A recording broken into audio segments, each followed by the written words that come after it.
Hello, everyone, and welcome to our Carnivores Anonymous online meeting. My name's Lisa Levinson, and I work with In Defense of Animals to help support your vegan journey. We encourage people to go vegan for themselves, for their health, for the environment, and also for animals. And we do this through a 12-step program, which offers support along the way. And we provide this monthly meeting as an opportunity to hear some inspiring stories from vegans who have made the journey and are sharing some of their struggles, what they overcame, and also their successes along the way. So I'm very excited to introduce our special guest for today.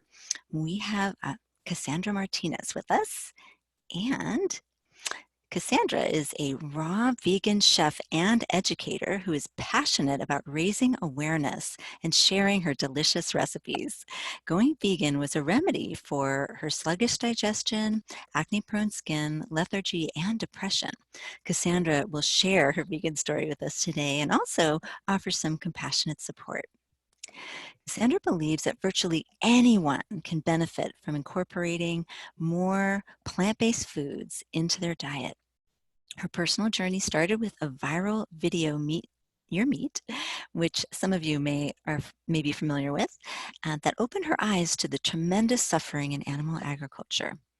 She received her vegan education at the Living Light Institute and has worked at popular restaurants like Nourish, Make Out, and Mathew Kenny.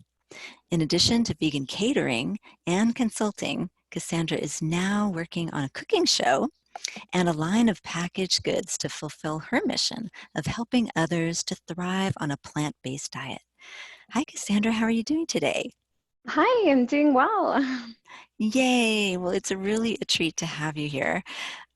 You're one of those highly productive people. You've got so many amazing projects going on, and this is going to be an inside scoop for people to hear a bit about the journey, how you got to where you are today.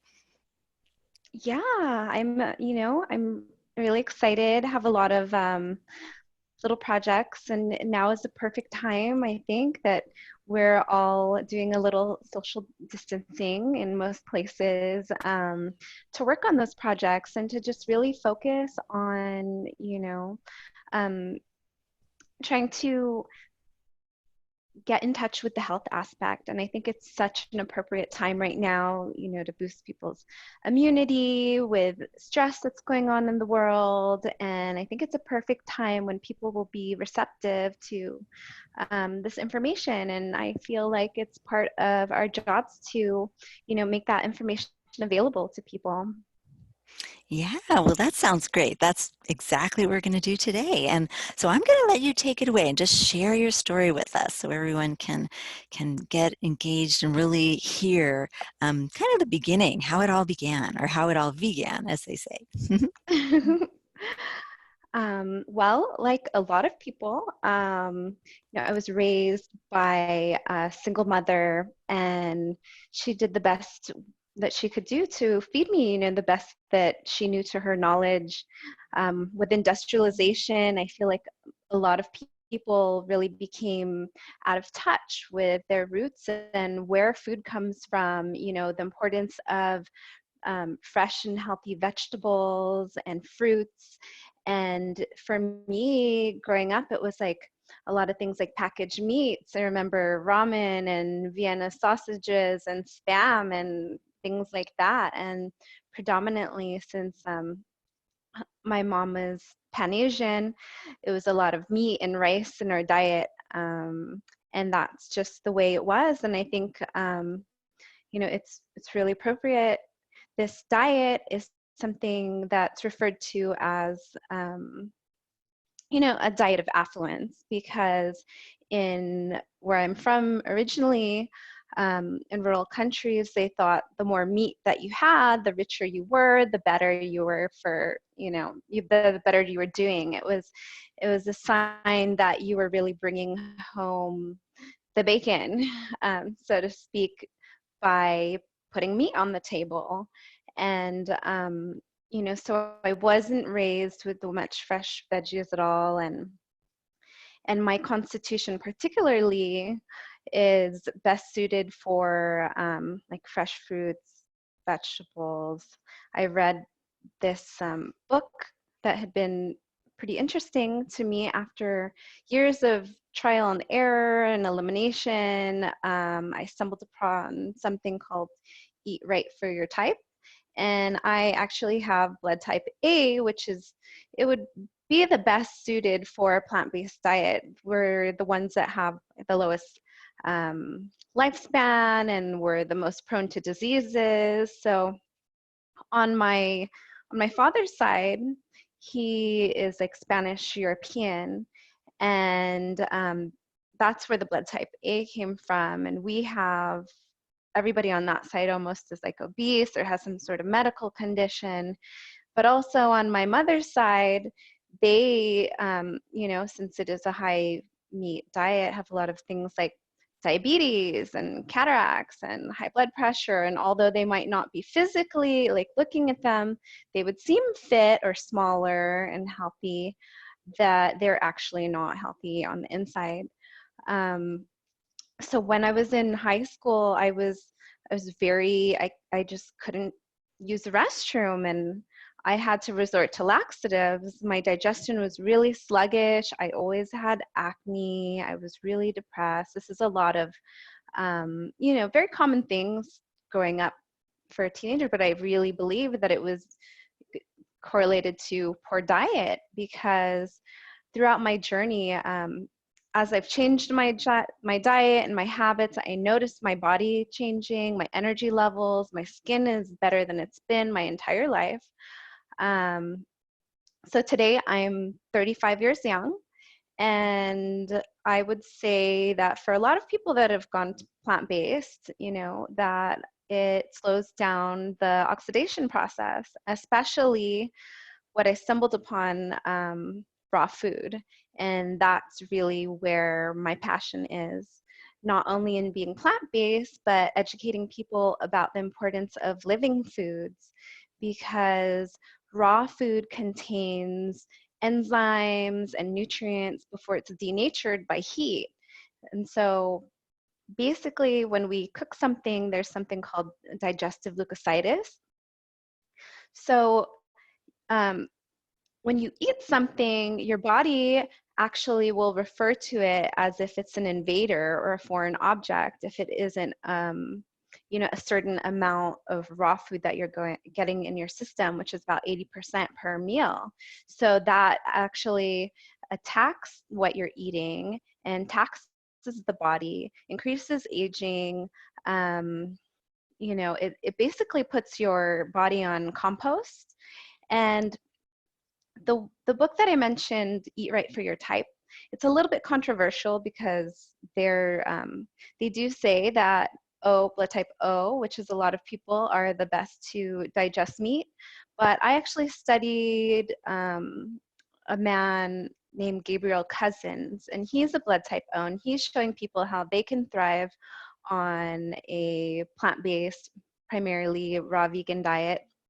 And he's up in his 90s, and he is still thriving and super healthy and really strong, and just an inspiration, as well as this lady that I follow, Annette Larkins, that's approaching 80, and she's gorgeous and vibrant, and living off of a primarily raw vegan diet.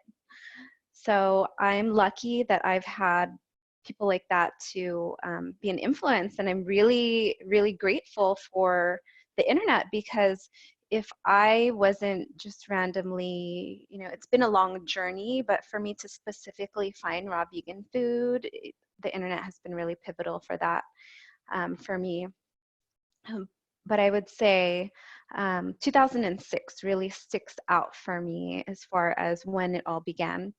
I was at the time I was living in Berkeley. I was going to massage school, and they taught that the body, everything is connected, from a really holistic point of view, how food is connected. They would touch upon meditation. And these are the first times I'd ever been exposed to concepts like this. It was the first time that I ever had kale in my life. Trying to raise my own self kind of at a young age. It was just coffee and bread or cheese, and I felt awful and my skin was awful. And, I wasn't size-wise too much different from how I am now, but I felt so heavy and I felt so gross and I felt really ugly and I didn't, um, I probably didn't look that much different really, but it was just how my food was affecting my body and my insides and like my emotions and my biology and my hormones. So it was all meet your meat. My girlfriend showed me this video and it just really opened my eyes to the animal agriculture industry, which is really, really sickening. And it's like the more you know, it gets harder, because once you're aware, you just can't go blind to something like that. I remember as a little kid, I really loved animals, and I wanted to be a veterinarian. And one morning in like summer camp or daycare, they showed us the movie Babe, and so it was really cute and talking about saving the life of a pig and not letting it go to slaughter. And then that morning, I remember they're feeding us pigs in a blanket right after the movie, and that was the first time like I really experienced cognitive dissonance. Just like, what is this? We just saw this movie, animal lives are precious, but we're eating pork. So there's this really strange disconnect between like pets and the rest of animals, and that was something that I just kind of like I pulled the wool over my own eyes. Like I let it go then, and it wasn't until later when I made the connection again when I was an adult. Just because there's so much programming growing up on what's acceptable and what's quote unquote healthy, um, when I could really investigate things and think for myself. So after that, that was my beginning of my journey. And I was really fortunate to be in such a progressive place in Berkeley where they actually had options. One of the first places I ever went to that was specifically raw vegan was this cafe called Cafe Gratitude. And it came full circle in 2000. So from 2006 to 10 years later, I worked in one of their restaurants, and they've really evolved and have come a long way. So, that's been really interesting. Along my journey, I um, I started with superfood smoothies and just kept going until one day I was so high on a smoothie, I decided I wanted to always feel like this, and I've always really loved food, and I wanted to learn, how do I make plant-based food taste delicious? Because most of the time it doesn't taste good. You go to a place and it tastes like cardboard, and really things have come along since then, and I'm really grateful. It's I had my culinary journeys. I've been up and down the coast to New York to visit one of my first inspirations, Sarah Malengas. She owns a raw food restaurant in New York, and she is really, really amazing. Like, she's a pioneer. Her and her partner, Mathew Kenny, they split and they went their separate directions, but they kept making restaurants, and he's really a pioneer as well. And I also got to work in one of his restaurants called Makeout, which was a little cafe based off of this really amazing restaurant that they had in Santa Monica called Make, that I had the opportunity to eat at, and their food was also super, super amazing, mind-blowing. It's just that raw vegan food is such a very small niche, and not that many people are educated about it quite yet. So he had to downsize and do like partially cooked and partially raw. But to work at, some of my greatest influences restaurants has been so amazing for me. And just thinking about it, I almost can't believe it. It's kind of like a dream because I've gotten to learn through working for them, and broaden my knowledge. I'm just really grateful for the experience. Everything that I've gone to for the learning and for the experience and for the growth. And I feel like I'm at a point in my life where I want to be able to spread what I've learned through my journeys and my work, through catering and working in restaurants.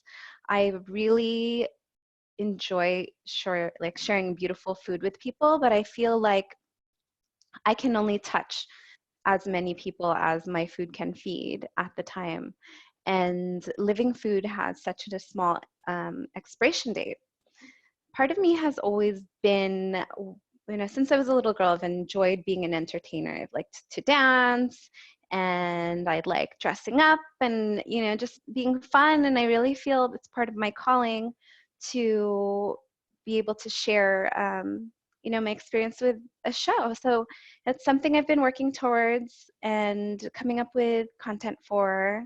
I hope to be doing more cooking show recipes. My sister and I are talking about doing an episode this week, so we'll see how that goes. It's just been on hold a little bit because I moved back down to San Diego to live with her and my nephew, but this is one of the few times it's quiet in the house and I can produce. He's hitting his terrible twos, so that's been interesting. But especially during these times, it's so sad to see everybody in so much fear right now with especially the babies and the elderly. I used to work in an elderly home when I was living in Washington. And, someone healthy like me, I feel like it wouldn't do anything, but I'm taking precautions so that, I really have a place for senior citizens in my heart, because I've worked with them and I know, how fragile it can be. I've also seen firsthand how horrible the pharmaceutical industry is when I was doing caretaking. Um, I was a caretaker up in Washington, and they would call them consumers. And in our training, they specifically said, we're not allowed to change anything in their diet or make any recommendations. And they basically just kept feeding them pharmaceuticals and feeding them pharmaceuticals. And literally in one of our books, it says we would enable them to live their lifestyle without helping them adjust. And so I just couldn't do that anymore. Just like when I started working in restaurants, I've worked since I was 18 years old in restaurants. In a steakhouse, that was my first place that I started.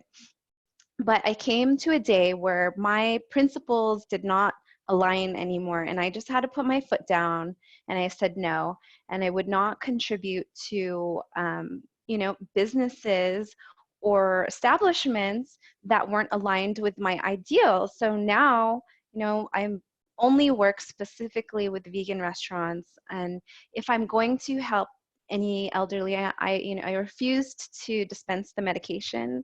They wanted me to take on that role, but I had someone else do it because I really feel my energy is so finite and so important that my mission is to spread food and not spread like enablement or medication, silver bullets. There's no money in prevention for the medical industry, and they don't even really teach that much nutrition and in like for doctors.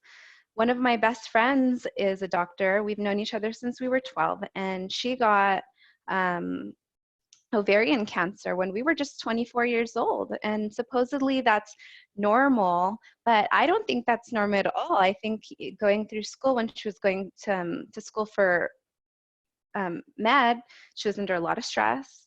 She was eating a terrible diet, and I think stress and poor diet it's preventable. The stress is one thing, but they say that genes are just because you have something in your genetics. Like if somebody is prone or has a history in their family for cancer or some sort of disease, that the blueprint might be there, but it might not be activated without external factors. And so that was a really big thing for me that I found out. So in 2010, I met a nice Canadian boy, and we were dating long distance, and we tried to take it to the next level. So I was going there more, and he was Chinese. His dad had got cancer, and it really ironically, so my boyfriend at the time, he was very much into weights. He ate a lot of steak, he ate a steak every single week. He bought me the book, The China Study, because he wanted to figure out, he thought it would be really relevant.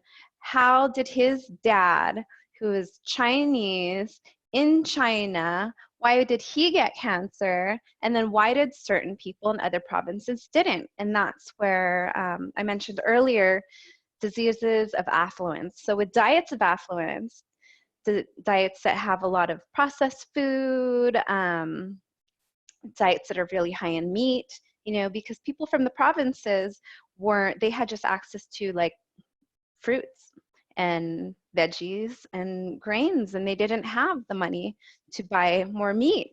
They were the ones actually not getting the diseases, and the people that were able to have the diets of affluences, they were the ones developing cancer. Even the ones that were exposed to the same sort of carcinogen, specifically the one in peanuts, oxyflocin. So I apologize if I butchered that one. When I went over there, I went to go visit China in 2010. I was eating plants, and they kind of laughed at me and called me a rabbit in Mandarin. But I saw firsthand what it's like. So many people, a lot of processed things, but we went into this restaurant specifically where it was just cages and tanks of live exotic animals, just like what's going on right now in the world. These animals are bought and sold in wet markets in China, and that is where uh, the coronavirus originated from, in wet markets, because of cross-contamination and poor handling in these markets in animal agriculture in general. And I think it's really important that we use this time to bring awareness that there have been, this is not the first time it's happened, E. coli, salmonella, MRSA, there's more, I can't think about it right now, but this is all due to animal agriculture. It's like how it's kind of karmic. We're abusing the animals and we're abusing the planet, and of course there's going to be some repercussions. Everything is balanced in the world. So I really think this is a good opportunity for us to, really plant the seed for people, because it's been many seeds planted over my life that has gotten me to where I am now. It wasn't until after I read the book that really drove it in for me, that got me to give up cheese, which was the last frontier. It had been just oscillating. I had tried to start in 2006, and I got sidetracked, and then I'm like thought, oh well, maybe eggs are okay, and then incorporated cheese somewhere down in there. And I think the most important thing is being committed to the ideal, and for what started out as something for health for me really expanded into other areas. I noticed that as I gave up eating, animal-based foods, I changed. I changed emotionally, my empathy increased, and I changed energetically. And so what's really interesting is the spiritual aspect of raw vegan foods, is that in ancient Hindu teaching, they actually say that to raise your kundalini, raise your energy, that you eat the foods closest to the sun, which is raw vegan food. And since I had been doing that, I also noticed things changing for me. I've become a lot more sensitive, intuitive. Um, it's really all connected and it's really amazing. I really feel that this is part of my mission, and my guides are directing me. Um, I feel more electric too, I noticed, when I was eating more plant-based food, and my vision even improved. So I had my vision tested after I went plant-based, and it got better. I thought that was really amazing. One of the benefits. So let's see. Yeah, it's been really amazing. It's also connected, especially the living foods. I lived in Washington for a couple years, and that was such an amazing experience, just to be so in touch and close to fresh produce and the farmers, and really just, you can feel it when you eat it. I think that especially for the environment that we're in today, moving back to San Diego, which is still very laid back compared to a lot of places, um, but just the constant noise and the people and the stress of just daily living, you instead of being connected to nature, you're in this survival mode, and that taxes the body. And I think it's super important that we incorporate more living foods into our diets, so that we can, just counteract like the stress of just living in today's society, in such close quarters, and with the media and everything that is around us nowadays. So I'm very confident that, I've been eating smoothies every day and making sure to get my greens. I barely ever get sick. I have, um, I feel a lot better than I did before. And I still can go in slumps. And I notice part of that is related to sometimes I'll be eating more cooked food, or, some processed food. And I just am gentle with myself. And I check in with my body, and I check in with my emotions. And I just really see how I'm feeling, and make the adjustment, because to be human is to be imperfect. And I really believe that we just have to do the best we can, and to be compassionate with ourselves and compassionate with others, and realize everybody is on their own personal journey, and finding out what's right for them. And I think even if we can just give the message with gentle support that anyone can benefit from more living foods at whatever phase they're at, because I've only been vegan for 6 years, but it took me, you know 10 years to basically be at that point where I felt like I was ready to make the full commitment. But I had taken like baby steps, and I had backslid. But someone had told me that the road to success is rarely a straight line.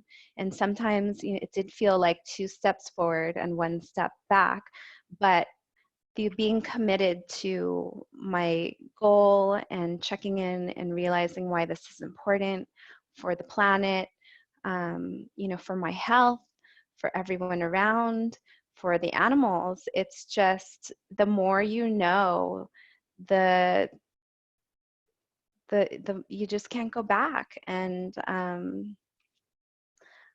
I'm really fortunate to be in a place where I can spread this with people, and where I've seen just the amazing impact on um, my friends and community coming home.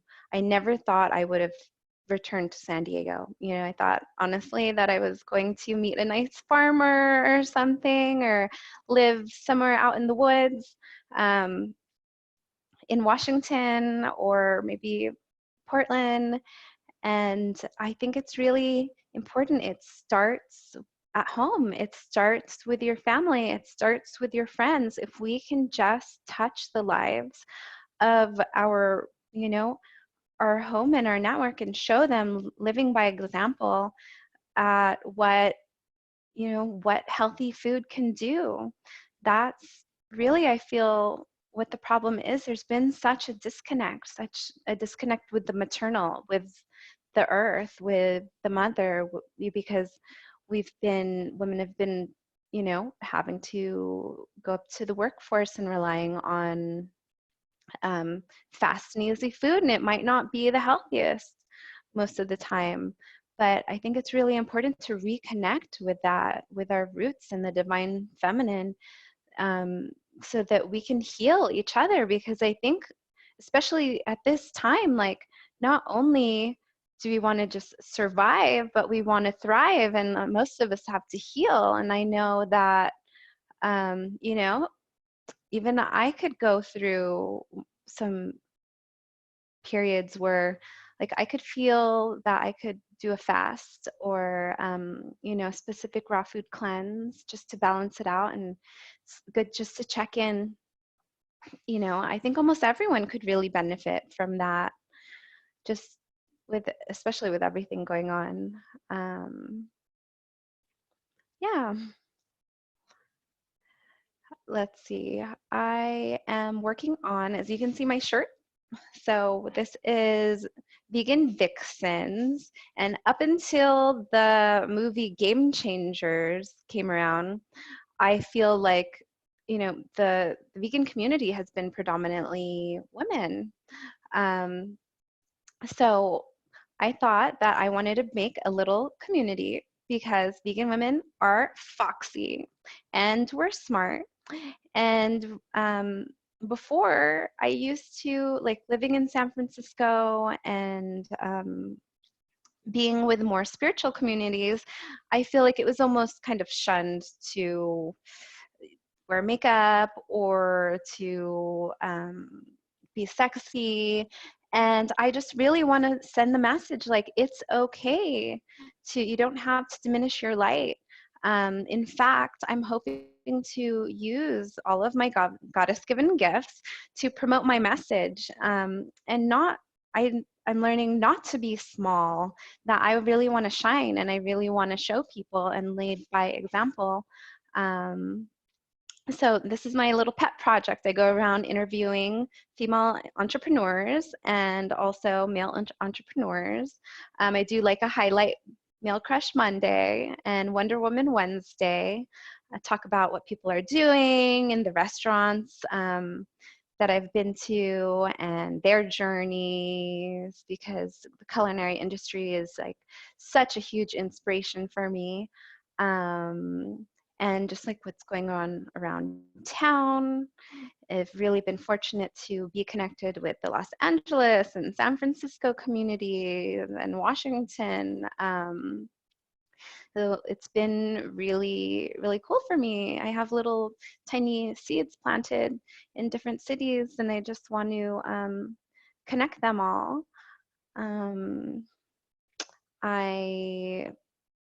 I'm also thinking about a food line, but I think really what's important for me is trying to emphasize the foods that might not have that much shelf stability in the raw living foods, is where I think it's at. Um, I also have another project. I am thinking about writing a book. So it's going to be a recipe book geared towards maybe single people, people who are living at home, bachelor's, and it's going to be called Save Your Love Life and the Planet with a Vegan Diet, because as they recently discussed on Game Changers, they've hooked athletes up and measured their physical responses after plant-based meals and after meat-based meals. And not only does eating a vegan diet really help with your mood, help with your emotions, with depression, which I feel really increases intimacy in relationships, but also from a physical aspect, you physically are more in tune to like love and romance and being physical when you're on a plant-based diet, because it's, like I said, just everything is connected. So I'm hoping to write a little fun recipe book with costumes and, just play. I really, this is where I really take it. I just, part of me is really goofy and still a kid at heart. And then the other part is an adult and um, has a lot of experience and wants to share that. So really been nurturing my inner child and my inner projects and just integrating it all. And yeah, having a lot of fun with it. Wow. Thank you so much, Cassandra. This has been such a delightful conversation. I love hearing about your projects. This is Lisa Levinson with your host for this Carnivores Anonymous online meeting. And what we do is help and support people on their vegan journey by sharing wonderful stories just like Cassandra's. And this, I loved there's so many different parts of what you shared that I thought were really inspiring. And I'm glad that you went back to San Diego in a way. I grew up there too, and there's just so Oh. much going on in San Diego. It's like actually a lot of raw foods, happenings, and I know you're right in the Yeah. center of it all, which is so great. Yeah. It's booming. Yeah. It is. And I love the way you're connecting in your persona, this vegan vixen with the fun recipe ideas that can involve play and involve sexuality. I think this is a big part of who we are as people, and you're venturing into that new genre is really I think going to be a lot of fun for people. Yeah. Yeah. I really, like you said, it's all connected. I don't feel like we should have shame around it. I feel like we should really like embrace it and get in touch with what makes us human. And that's food and that's sexuality and that's also our inner child and just so many aspects. We're such complex beings.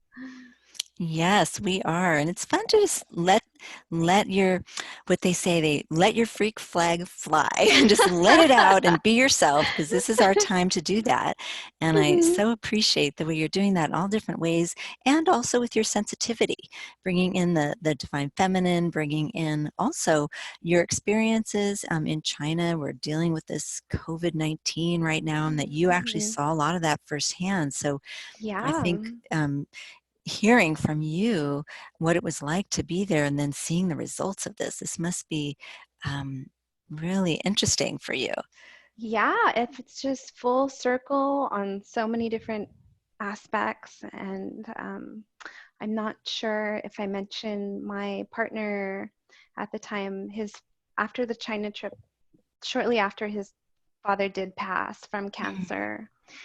And ironically, they didn't change their diet, even by their doctor, they were recommended to not have meat. And my partner still hits the gym and has gotten really big.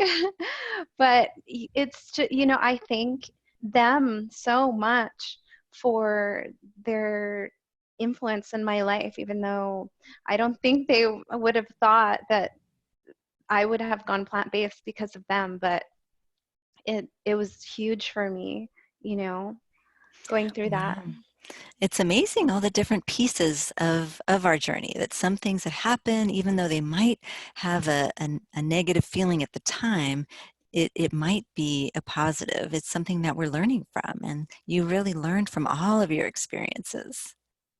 Yeah, Yeah. it's been so amazing. Just so many Mhm. things along the journey, and that's why I really want to encourage people. It didn't happen. It wasn't cold turkey for me. And wow, I'm really amazed at people that can do that, just have the resolve. It's been many, many seeds planted and many steps along my journey. And, first giving up like red meat and then giving up animals and then maybe giving up dairy. And Mhm. so, and really committing to that. Mhm. And I know it was a little challenging having a partner at the time that was also eating meat because they'd always try to, um, you know, uh, get me to eat it with them, like offer. And I think it is possible to have a relationship with someone that, and respect their choices and what they do, just as long as they respect yours, because respect is so huge in a relationship. And at the time, I hadn't learned boundaries, and I hadn't, made a firm expression of like, this is what I need from you. That I need you to stop doing that and respect my boundaries. I was just like, oh, you do what you want, and I'll do what I want. But also something I've learned about my journey that these are important things. At this point now, I feel like in relationships, ideals are important a component of a relationship. So I think it's very healthy or to share similar ideals, especially when it comes to the planet and empathy, to compassion. So for me now, I believe if I were to date someone seriously, being plant-based would be important, have to be important to them as well. Um, I just hold myself to such higher values, and I hope that I can hopefully have similar, ideals in a partner as well. Well, I have no doubt that that will happen for you. No doubt. Especially with your vegan vixen. That's like very Right? enticing. Yeah, yeah. But until then, I'm really focusing on actually channeling the the energy and for myself and for my projects.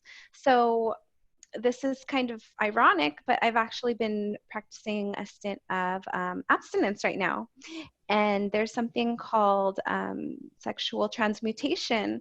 So when you have that energy for yourself, which is the most creative force, you can create it, channel it towards your artistic projects and your work, and just whatever that you are doing. And for me, it's been a really creative time in my life where I can focus on myself and learn to give myself love and learn how to self-soothe. And so this is kind of on a tangent, but being a massage therapist for so long, I'm super aware of how touch is so important. And before, I used to seek external um, soothing, in other people. And so I've really learned how even just giving yourself like a salt scrub, or in Eastern, medicine, people give themselves self massages in Ayurveda specifically Mhm. as a practice, and to let people know that you don't have to seek comfort externally always, especially I think I forgot to mention a huge part. I was a big time food addict, and I think that's something that is really just completely normal, considering how the food is made nowadays. Like there's this thing called the motivational triad, and I don't know if you've heard of it or the people out there have heard of it. Um, but basically, food is pumped full of so much sugar and so much sodium that we don't get in nature, that it is literally a drug for us. And it is not your fault. It is so easy to turn to, these processed foods and them to have like an addictive, almost drug-like state. So it's an easy button to push when you're wanting that comfort. And that's what I had done. especially with cheese, which, as I learned, is actually um, contains opiates, which bonds the mother cow and the baby cow. So it is a narcotic, and that's why I feel like it was really, really hard for the final frontier to give up cheese for me. But learning other methods, meditation, self self massage, breathing, yoga, stuff like that, just Hmm. also big parts in my journey. Yeah, well, I appreciate your honesty so much, being able to share um, the full picture, like the different sides of what happens with the addictions. We actually, that's a big part of why we started Carnivores Anonymous at In Defense of Animals, was because of meat and dairy can be addictive, and we wanted to help people with the recovery process to actually Mhm. be able to remedy themselves with plant-based food, and also some of the self-care practices that you're describing. That's part of really owning your own sensuality, meaning the senses, and Mhm. also practicing self-care, doing things that are kind and compassionate to ourselves. And so I think that your journey is such a great example of how we can take good care of ourselves on many ways, in I mean levels such as the spiritual level, and also mental health and our physical health. So I want to thank you for just sharing your story, because it's been so inspiring. Thank you so much for having me, and thank you so much for what you're doing.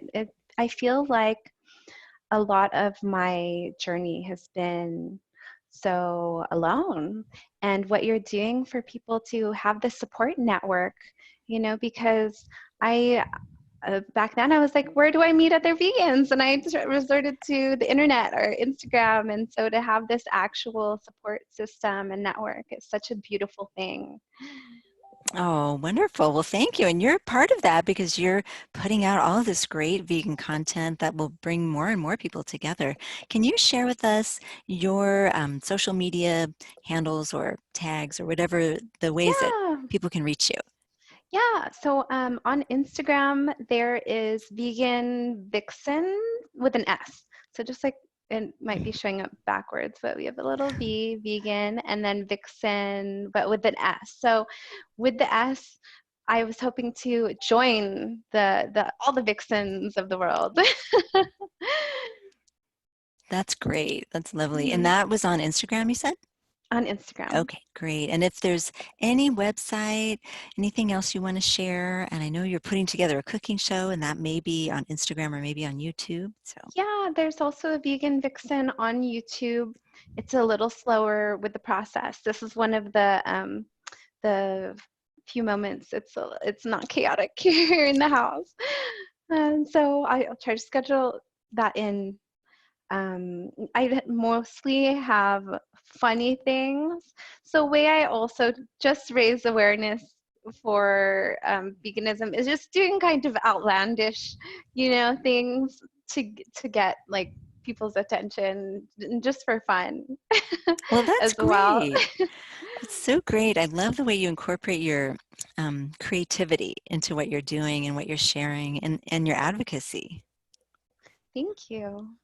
Oh, well, I want to take a moment also to thank everybody who's been with us for this time and gotten to know Cassandra a bit better. And I hope that you'll follow her on her Instagram and stay tuned to some of her cool programs she's going to be putting together. And thanks to everybody who's joined us in this platform, and also for those people who joined us on the live feed. Feel free to share it, tell people about this so that people who need support for their veganism can tune in and hear Cassandra's journey. And thanks to everyone. We hope that you'll join us again next time. And special thanks to Cassandra. I'm so grateful to you. This has been wonderful. Thank you so much. Thanks to everyone. Have a good evening. Good night. Good night.